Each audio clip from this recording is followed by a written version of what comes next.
Fact 1 సూర్యుడు మనకు పసుపు రంగులో కనిపిస్తాడు కదా, కానీ నిజానికి సూర్యుడు తెల్లగా ఉంటాడు. భూమి వాతావరణం కాంతిని విభజించటం వల్లనే మన కంటికి పసుపు రంగులో కనిపిస్తాడు. ఫ్యాక్ట్ 2 అమెజాన్ అడవి రోజుకు సుమారు 100 టన్నుల నీటిని గాలిలోకి ఆవిరి చేస్తుంది. అందుకే దానిని భూమి ఊపిరితిత్తులు అని అంటారు. ఫ్యాక్ట్ 3 మన మెదడు చేసే నిర్ణయాల్లో 90% మనకు తెలియకుండానే తీసుకుంటుంది. మనకు ఆలోచిస్తున్నట్టు అనిపించినా నిజానికి మన మెదడు ముందుగానే ప్లాన్ చేసేసింది. ఫ్యాక్ట్ 4 చంద్రుడిపై మనిషి వేసిన అడుగుల ముద్రలు ఇప్పటికీ అలాగే ఉన్నాయి. అక్కడ గాలి, నీరు లేవు కాబట్టి అవి లక్షల సంవత్సరాలు అలాగే ఉండిపోతాయి. ఫ్యాక్ట్ 5 మన హృదయం రక్తాన్ని పంపే శక్తి అంతగా ఉంటుంది. అది 9 మీటర్ల ఎత్తు వరకు పిచికారీ చేయగలదు. ఫ్యాక్ట్ 6 సముద్రపు అడుగున 80% ప్రాంతం మనిషి చూడలేదు.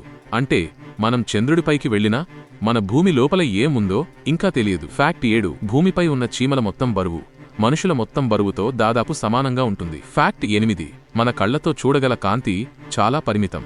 కానీ పాములు, పక్షులు, కుక్కలు మనం చూడలేని ఇన్ఫ్రారెడ్ మరియు అల్ట్రావయోలెట్ కాంతులను కూడా చూడగలవు. అంటే మన చుట్టూ మనకు కనిపించని ప్రపంచం ఉంది. ఫ్యాక్ట్ 9 జపాన్లో రైలు ప్రయాణికుడు ఒక్కరే ఉన్నా కూడా సమయానికి బయలుదేరుతుంది. అక్కడ సమయం అంటే దేవుడు, పంక్చువాలిటీ అంటే జీవన విధానం. ఫ్యాక్ట్ 10 మీరు ఇప్పుడే తాగిన నీటిలో ఉన్న అణువులు కోట్ల ఏళ్ల క్రితం డైనోసార్ కూడా తాగి ఉండొచ్చు. ఎందుకంటే భూమిపై నీరు కొత్తగా సృష్టించబడదు, అది తిరుగుతూ మారుతూనే ఉంటుంది. ఫ్యాక్ట్ 11 భూమిపై మనం వినలేని చాలా శబ్దాలు ఉన్నాయి.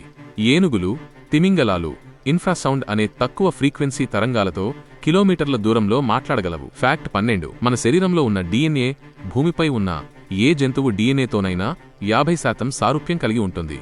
అంటే మనం ప్రకృతితో వేరుగా కాదు, దాని భాగమే. ఫ్యాక్ట్ 13 భూమిపై అత్యంత వేడి ఉష్ణోగ్రత +56°C అయితే అత్యంత చల్లటి ఉష్ణోగ్రత -89°C.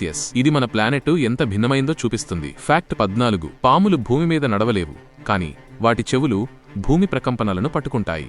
అందుకే మనం కనిపించకపోయినా అవి మన దిశలో కదులుతాయి. ఫ్యాక్ట్ 15 మీకు తెలుసా, ప్రతి నిమిషం భూమిపై సుమారు 300 మెరుపులు పడుతుంటాయి.